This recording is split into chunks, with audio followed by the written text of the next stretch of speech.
నమస్తే సార్. ఏంటి బాబు ఇంటికి వచ్చావు? మీతో పర్సనల్ గా మాట్లాడాలి. లేడీస్ ఉన్నారు, కాస్త సైడ్కి వస్తారా? సత్తార్ సైడ్కి రాడు, స్ట్రైట్ గా మాట్లాడతాడు. మా ఇంట్లో స్త్రీలు అన్ని మ్యాటర్స్ లో ఇన్వాల్వ్ అవుతారు.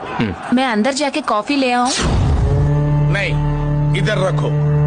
దేఖో మై రౌడిజం సెటిల్మెంట్. చెప్పు. వారం రోజులైంది జిమ్కెళ్ళి, బాడీ బాగా లూజ్ అయిపోయింది.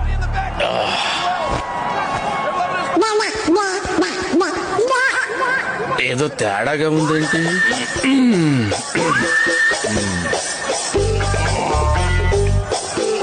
ఎంత బాడీ పెట్టుకొని భయపడ్డావేంటి? మరి నువ్వు భయపెట్టేస్తావు కదా.